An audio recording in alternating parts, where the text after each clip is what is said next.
Crispy चीज़ी पराठेस ready हैं। तोड़ के देखते हैं। वाओ, कितने अच्छी तरह से चीज़ मेल्ट होके निकल रही है, इसके साथ सारे फ्लेवर्स भी है अंदर। हाय मेरे प्यारे दोस्तों, तो चलिए बनाते ये चीज़ी और क्रिस्पी पराठे घर पे बहुत आसानी से। तो फटाफट शुरू करते हैं। तो ये बढ़िया से चीज़ी पराठास बनाने के लिए सबसे पहले एक बड़ा सा बोल लेंगे और उसमें मैं डालूंगी 1 कप मैदा। इसे ऑल पर्पस फ्लावर भी कहते हैं। और साथ ही मैं यूज़ कर रही हूँ आधा कप आटा, that is whole wheat flour यानी कि गेहूँ का आटा। फिर मैं इसमें डालूंगी आधा चम्मच नमक। इन सारी सूखी चीज़ों को पहले अच्छे से मिक्स कर लेंगे अपने हाथों से। और फिर मैं इसके ऊपर डालूंगी 2 टेबलस्पून तेल। आप चाहें तो यहाँ पे तेल की जगह मेल्टेड घी या फिर बटर भी यूज़ कर सकते हैं, जैसा आपको पसंद हो। इसे भी अच्छे से मिक्स करते जाएंगे आटे के साथ, जैसे कि थोड़ा सा ना क्रम्बली हो जाए। मतलब मैं आपको दिखाती हूँ, ये थोड़ा ऐसा हो जाएगा। आप ये देख सकते हैं, इस तरह से ये थोड़ा सा अच्छे से तेल में घुल मिल जाएगा। उसके बाद हम इसमें थोड़ा थोड़ा करके पानी ऐड करते जाएंगे इसका आटा गूँथने के लिए, नॉर्मली जैसे आप पराठे इसके लिए गूँथते हैं। तो इसे बहुत ज़्यादा हार्ड या फिर बहुत ज़्यादा सॉफ्ट भी नहीं बनाना है। तो इसे लगातार गूँथते जाइए थोड़ा थोड़ा पानी ऐड करते हुए। तो यहाँ पे मैं आज थोड़ा सा मैदा और थोड़ा सा आटा यूज़ कर रही हूँ, ताकि जब रोल करेंगे उसे बेलने में आसानी हो। पर अगर आप चाहें तो इसे सिर्फ होल व्हीट फ्लावर यानी कि सिर्फ आटे से ही भी बना सकते हैं आप ये पराठे। तो अभी तक इकट्ठा नहीं हुआ है, मैं थोड़ा सा और पानी ऐड करके इसको अच्छे से गूँथ लूँगी, ताकि इसका सेमी सॉफ्ट डो तैयार हो जाए, यानी कि हल्का मुलायम आटा चाहिए हमें। तो इसी तरह से गूँथते जाइए। आप ये देख सकते हैं कि अभी आटा तैयार हो गया है। बस हमें ऐसा ही आटा चाहिए। ये देखिए। अब इसके ऊपर थोड़ा सा मैं और तेल स्प्रिंकल करूँगी, करीबन 1 टीस्पून, और इसे अच्छे से स्प्रेड कर लेंगे। और फिर इसे हल्के गीले कपड़े से कवर करके रख देंगे और इसे रेस्ट करने देंगे कम से कम 30 से 40 मिनट के लिए। तो जब तक ये रेस्ट कर रहा है, चलिए हम अपनी चीज़ की स्टफिंग तैयार कर लेते हैं। तो नेक्स्ट एक बोल में चीज़ की स्टफिंग बनाने के लिए मैं यहाँ पे ले रही हूँ आधा कप मोज़रेला चीज़। ये अमूल का मोज़रेला चीज़ है, जिसे मैंने ग्रेट किया है। ये बहुत ही आसानी से मिल जाता है मार्केट में। और साथ ही मैं यूज़ कर रही हूँ आधा कप प्रोसेस्ड चीज़। ये भी अमूल चीज़ क्यूब्स है, जो कि आसानी से मार्केट में मिल जाते हैं, उसे ही प्रोसेस्ड चीज़ कहते हैं। और यहाँ पे हमें नमक बिल्कुल भी नहीं ऐड करना है, बिकॉज ये चीज़ अपने आप में ही बहुत ज़्यादा सॉल्टी होते हैं। तो अगर आप नमक डाल देंगे इस समय, तो आपका मसाला बहुत ज़्यादा नमकीन हो जाएगा। मैंने लास्ट टाइम अपने चीज़ पराठे में इस समय नमक डाल दिया था, और वो बनाने के बाद इतना ज़्यादा सॉल्टी, इतना ज़्यादा नमकीन हो गया कि वो पराठा वेस्ट ही हो गया। इसलिए इस समय नमक बिल्कुल भी मत डालिएगा। फिर हम इसमें डालेंगे आधा चम्मच रेड चिली फ्लेक्स। आप चाहें तो यहाँ पे लाल मिर्ची पाउडर का भी यूज़ कर सकते हैं। और फिर मैं डाल रही हूँ आधा टीस्पून मिक्स्ड हर्ब सीजनिंग। ये वही मिक्स्ड हर्ब सीजनिंग है जो कि हम पिज़्ज़ा और पास्ता में यूज़ कर सकते हैं। पर आप चाहें तो यहाँ पे गरम मसाला या कोई भी सूखा मसाला जो आपको पसंद हो वो डाल सकते हैं। इन सारी चीज़ों को अच्छी से मिक्स करते जाएंगे, जैसे सारे मसाले और चीज़ आपस में मिलजुल जाएँ। और लास्ट में हम इसमें डालेंगे ताज़ा कटा हुआ हरा धनिया, और इसे भी अच्छी तरह से मिक्स करते जाएंगे। तो आज यहाँ पे मैं सिर्फ चीज़ और थोड़े से हर्ब्स और धनिया यूज़ कर रही हूँ, पर आप चाहें तो यहाँ पे कोई भी फाइनली चॉप्ड वेजिटेबल्स भी यूज़ कर सकते हैं। तो चलिए हम अपना आटा चेक करते हैं। ये देखिए, हमारा आटा सेट हो गया। इसे थोड़ी देर और गूँथ लेंगे, करीबन 1 मिनट के लिए, ताकि अच्छे से चिकना हो जाए। फिर मैं क्या करूँगी, इसको छोटे छोटे पोर्शंस, मतलब छोटे छोटे गोलों में डिवाइड कर दूँगी, इस तरह से, नॉर्मली जैसे आप पराठे के लिए करते हैं। तो इसकी ऐसे लोई तैयार करते जाइए।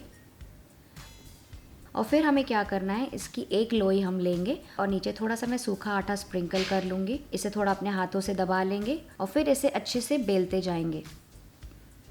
तो इसे अच्छे से बेलते जाइए एक बड़ी सी चपाती या फिर शीट बनाने के लिए, जो कि थोड़ी सी पतली होनी चाहिए। मतलब नॉर्मली जैसे आप रुमाली रोटी के लिए पतली सी बड़ी सी शीट बनाते हैं ना, बस हमें वैसे ही बड़ी सी पतली सी रुमाली रोटी या फिर पतली सी रोटी चाहिए।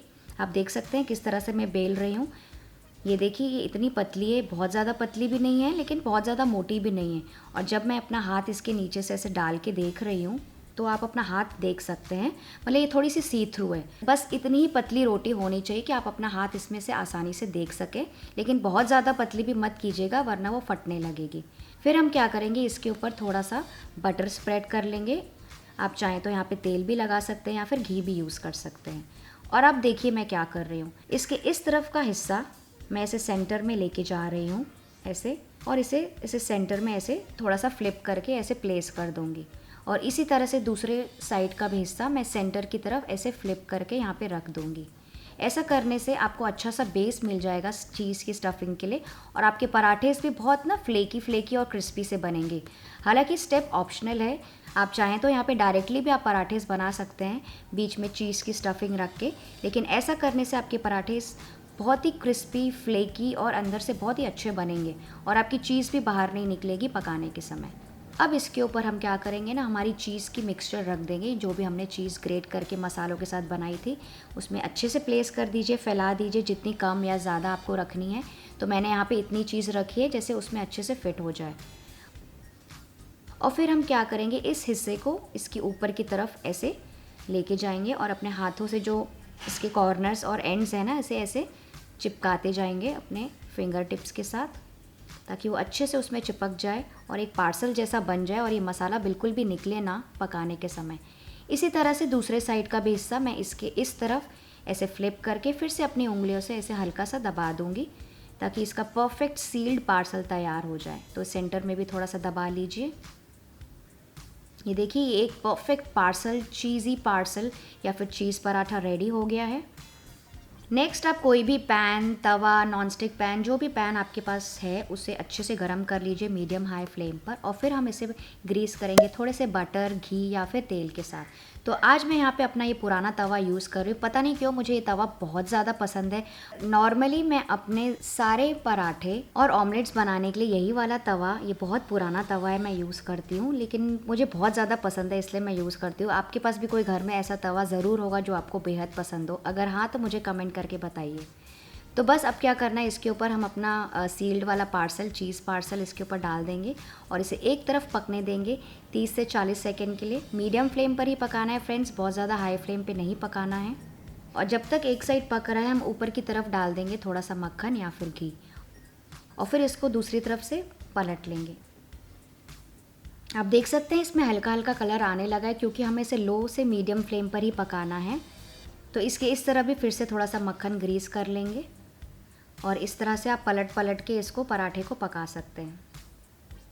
आप देख सकते हैं कि धीरे धीरे थोड़ा सा फ्लफ़ी हो रहा है। ये देखिए, मैं आपको दिखाती हूँ, ये थोड़ा सा फूलने लगा है और इसकी चीज़ भी अंदर से अच्छे से मेल्ट हो रही है, मुझे पता चल रहा है, क्योंकि हमने इसे लो से मीडियम फ्लेम पर ही पकाया है।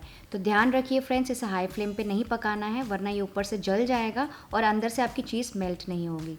तो इसी तरह से हम दूसरा पराठा भी सेक लेंगे। तो इसे बीच बीच में ब्रश करते जाइए मक्खन के साथ या घी के साथ, और इसे पलट पलट के पका लीजिए जैसे आपको ज़रूरत हो। तो मेरा दूसरा पराठा भी बहुत अच्छी तरह से सिक गया, आप देख सकते हैं, और बहुत ही फ्लफ़ी दिख रहा है और बहुत ही बढ़िया सा गोल्डन ब्राउन कलर आया है, बहुत ज़्यादा डार्क भी नहीं लग रहा है। तो ये मेरा दूसरा पराठा भी तैयार है। मैं आपको तोड़ के दिखाती हूँ। ये देखिए, वाह, आप देख सकते हैं कितना फ्लेकी और क्रिस्पी है पराठा। बाहर से मेरे को तोड़ने में ही समझ में आ रहा है और अंदर से चीज़ बहुत ही अच्छे से मेल्ट होके बाहर निकल रही है, और सारे फ्लेवर्स, धनिया और सारे हर्ब्स, रेड चिली फ्लेक्स जो हमने डाले थे वो परफेक्टली दिख रहे हैं। तो है ना ये बढ़िया सी रेसिपी सारे चीज़ लवर्स के लिए। तो आप भी ये रेसिपी ज़रूर ट्राई कीजिए अपनी फैमिली के लिए, खास करके अपने बच्चों के लिए ज़रूर ट्राई कीजिए इस वीकेंड में। मैं जल्दी से आपसे एक और रेसिपी के साथ मिलती हूँ, तब तक अपना ख्याल रखिए। Bye bye.